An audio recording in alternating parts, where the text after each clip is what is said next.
नमस्कार बच्चों, स्वागत है आप सभी का मिंट टॉक इंडिया में। आज के इस वीडियो में हम कक्षा 5 हिंदी की पाठ्य पुस्तक रिमझिम का पाठ नंबर 2 फसलों का त्योहार पढ़ने वाले हैं। बच्चों, आप सभी को तो पता ही है कि हमारे देश में बहुत अलग अलग स्टेट्स हैं, राज्य हैं और ज्यादातर सभी स्टेट्स में किसी न किसी चीज की खेती की जाती है, क्रॉप्स को उगाया जाता है। और जब उन क्रॉप्स को काटने का समय होता है, यानी कि हार्वेस्ट करने का समय होता है, वो हमारे देश में सभी प्रांतों के लिए बहुत ही खुशी का मौका होता है, क्योंकि हमने कोई चीज उगाई और जब वो बहुत अच्छे से उगी तो वो खुशी की बात है। और इसी खुशी में पूरे देश में हार्वेस्ट फेस्टिवल मनाया जाता है। सभी स्टेट्स के हार्वेस्ट फेस्टिवल का अलग अलग नाम होता है। इस चैप्टर में हम उन्हीं हार्वेस्ट फेस्टिवल्स के बारे में और भी डिटेल में पढ़ने वाले हैं। इसीलिए चैप्टर का नाम है फसलों का त्योहार। त्योहार मतलब फेस्टिवल और फसल मतलब किसान भाई जो खेतों में उगाते हैं। The crop is called as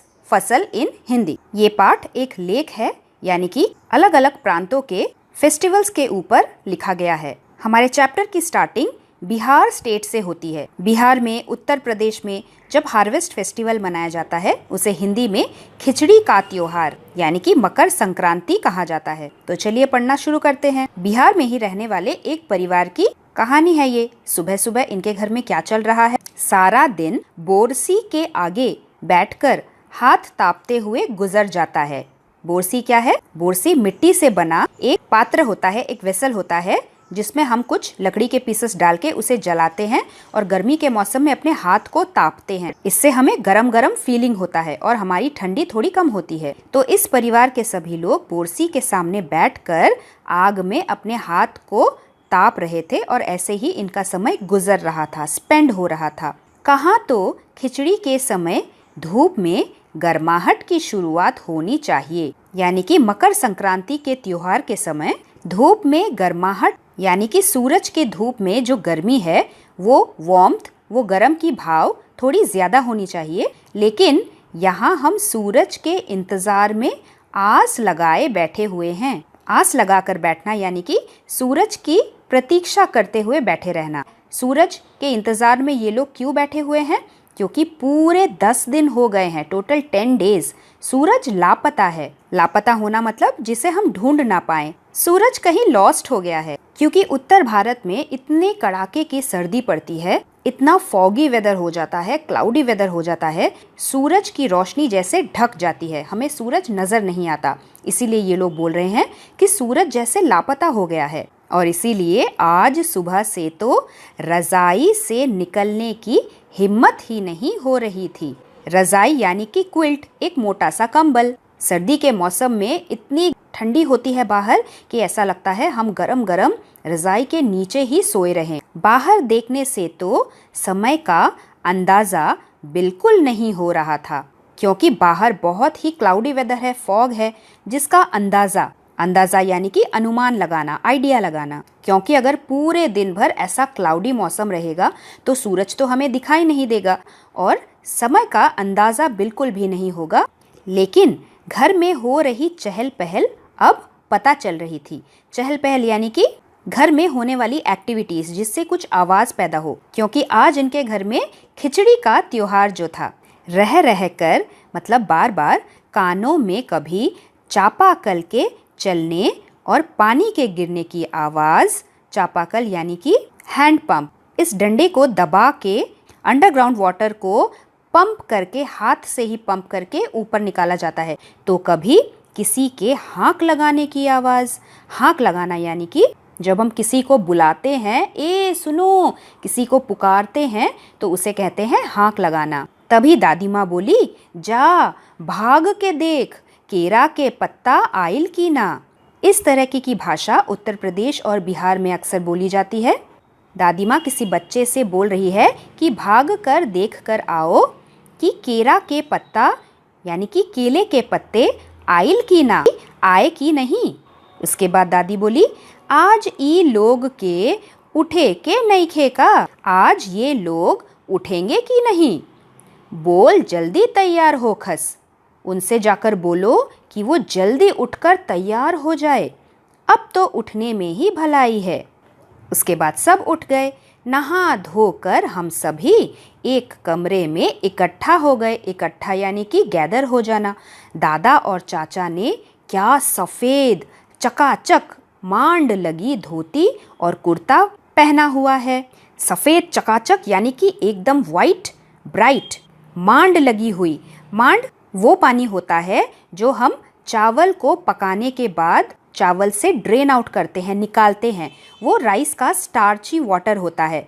और जब कॉटन का कपड़ा एकदम पतला सा थिन हो जाता है, जो पहनने लायक नहीं होता, और इसे हम इसी राइस के स्टार्च वाटर में रख के उसके बाद धूप में वैसे का वैसा सुखा दे तो वो एकदम कड़क और ब्राइट हो जाता है। उसी को कहते हैं मांड लगाया हुआ कपड़ा।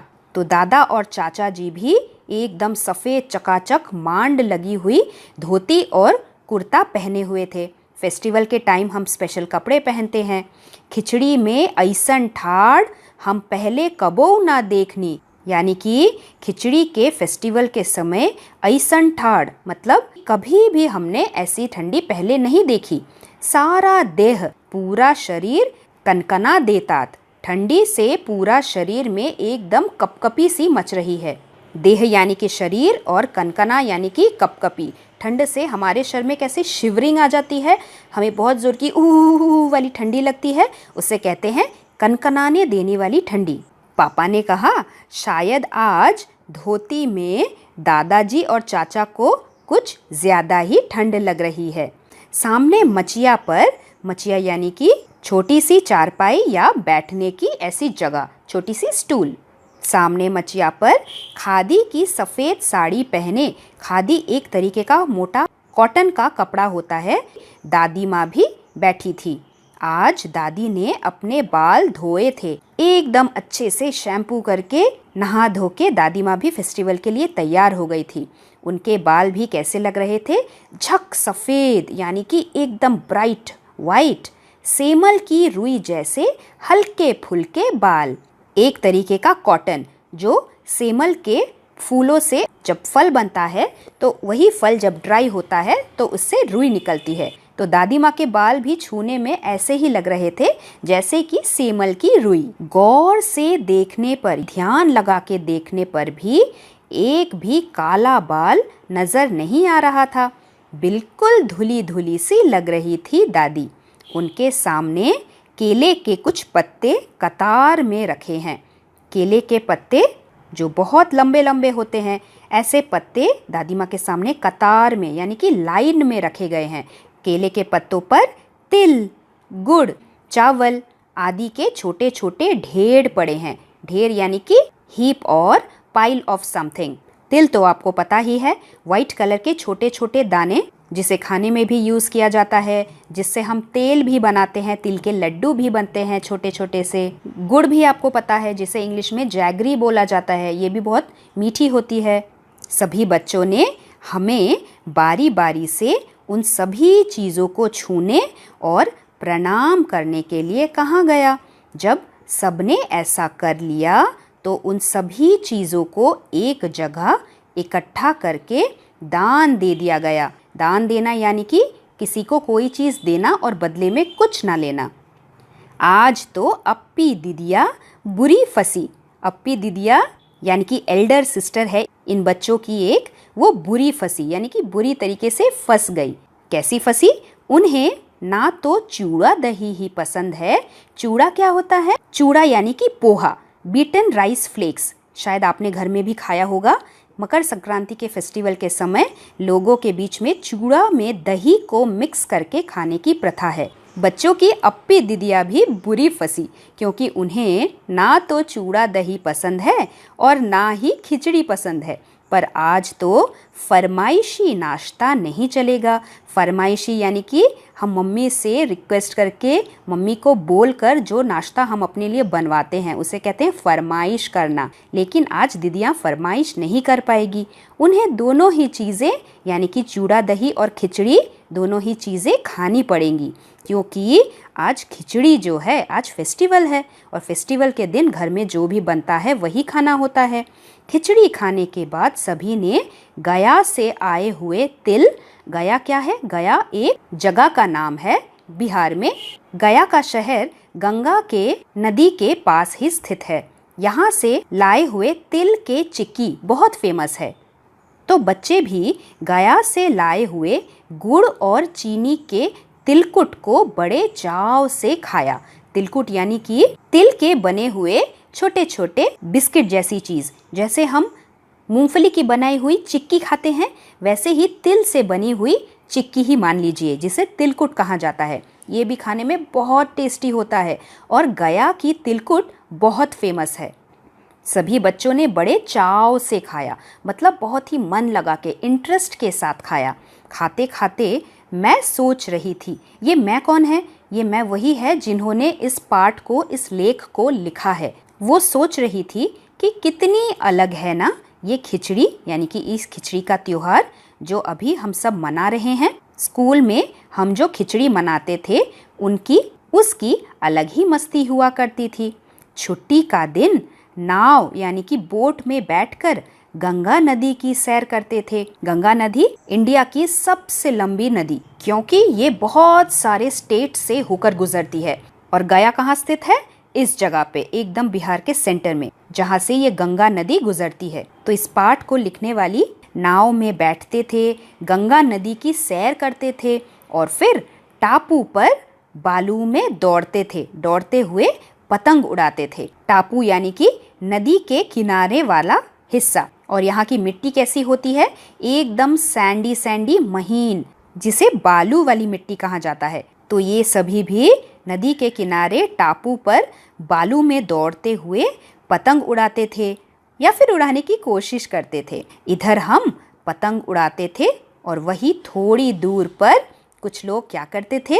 गुरुजी यानी कि हमारे सर, विमल दिद्दा, आनंद जी, झिलमिट भैया सब मिलकर ईंट से बने चूल्हे पर बड़े बड़े कड़ाहों में खिचड़ी बनाते थे। जब फेस्टिवल होता है तब हम एक साथ खाना खाते हैं। ईंट से बने चूल्हे कैसे होते हैं? बहुत सारे ईंटों को एक साथ जोड़ जोड़ के एक बड़ा सा बीच में गड्ढा बनाया जाता है। या तो इस जगह पे लकड़ी से आग जलाकर खाना को पकाया जाता है, या फिर कोई कोई लोग गैस की भी व्यवस्था करते हैं। ऊपर एक बहुत बड़ी कढ़ाई जिसमें एक साथ 400-500 लोगों के खाने को भी बनाया जा सकता है, जिससे कि कम्युनिटी फीस्ट हो सके।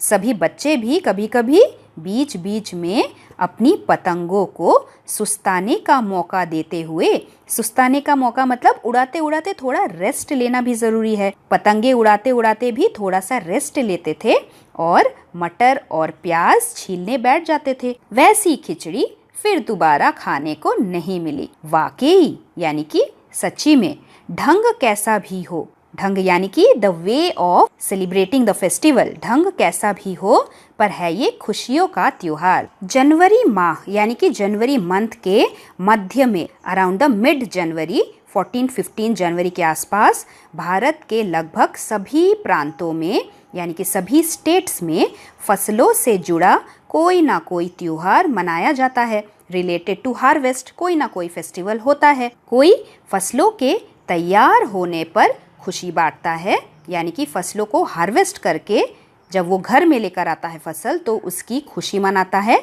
तो कोई इस उम्मीद में खुश होता है, तो कुछ लोग इस आशा में, इस होप को लेकर खुश होते हैं कि अब पाला कम होगा, सर्दी कम होगी, सूरज की गर्मी बढ़ने से खेतों में खड़ी फसल तेजी से बढ़ेगी। धीरे धीरे सूरज की गर्मी बढ़ेगी और उससे क्या होगा? फसलों को अच्छी सनलाइट मिलेगी, वो बड़े होंगे और बड़े होंगे तो फिर हम उन्हें हार्वेस्ट कर पाएंगे, अपने घर में फसल ला पाएंगे। इसी बात की खुशी होती है सब लोगों को। सभी प्रांतों और इलाकों का यानी कि सभी स्टेट्स और एरिया का अपना रंग और अपना ढंग नज़र आता है। अपना रंग और अपना ढंग होना मतलब अपने अपने तरीके से फेस्टिवल को मनाते हैं। अलग अलग ड्रेस पहनते हैं, अलग टाइप के डांस होते हैं, फोक डांसेस होते हैं, अलग अलग खाना पकाते हैं। इस दिन सब लोग अच्छी पैदावार की उम्मीद, उत्तर प्रदेश, बिहार और मध्य प्रदेश में हार्वेस्ट फेस्टिवल को मकर संक्रांति या फिर तिल संक्रांत बोला जाता है। असम में उसी हार्वेस्ट फेस्टिवल को बिहू बोला जाता है। केरल में उसी हार्वेस्ट फेस्टिवल को ओणम कहा जाता है। तमिलनाडु में इसी को पोंगल बोलते हैं। पंजाब में सभी हार्वेस्ट करने के बाद लोहड़ी मनाते हैं। झारखंड में इसे सरहुल का फेस्टिवल बोला जाता है और गुजरात में इस त्योहार को पतंग का पर्व भी कहते हैं। सभी खेती और फसलों से जुड़े त्योहार हैं। इन्हें जनवरी के मध्य से लेकर अप्रैल तक अलग अलग समय में मनाया जाता है। तो अब हम थोड़ा सा रिवीजन कर लेते हैं कि हमने क्या क्या पढ़ा। सबसे पहले पंजाब में लोहड़ी मनाते हैं। गुजरात में इसी फेस्टिवल को पतंग का त्योहार बोला जाता है, यानी कि काइट फेस्टिवल। इसे हिंदी में उत्तरायण का त्योहार भी बोला जाता है। इस दिन सभी लोग ग्रुप्स में आसमान में पतंग उड़ाते हैं। आसमान पूरा पतंग से ढक जाता है और बहुत अलग अलग तरीके के पतंग, बहुत बड़े बड़े पतंग भी उड़ाते हैं। महाराष्ट्र में इसे मकर संक्रांति बोला जाता है।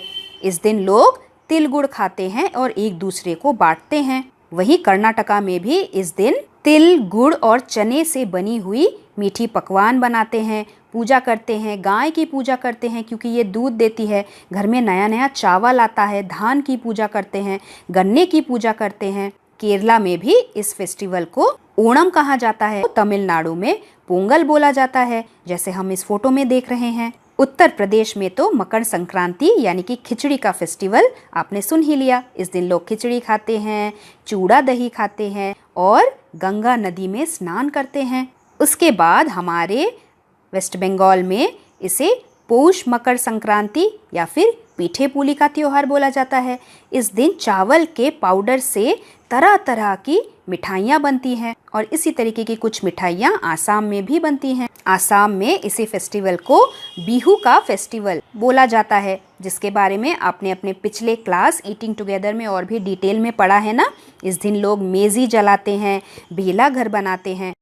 ये वीडियो और भी ज़्यादा बड़ा ना हो जाए, इसीलिए हम इस पार्ट को यहीं पे ख़त्म करते हैं। आगे का चैप्टर हम अपने पार्ट 2 में पढ़ेंगे, जिसमें हम झारखंड, उत्तरांचल, इन सब स्टेट्स में मकर संक्रांति को कैसे मनाया जाता है उसके बारे में जानेंगे। पार्ट 2 का लिंक आपको इसी वीडियो के डिस्क्रिप्शन बॉक्स के नीचे मिल जाएगा। तो तब तक के लिए धन्यवाद एवं आपका दिन शुभ रहे। Thanks for watching and do like, share, subscribe our channel Mint Talk India for more upcoming videos.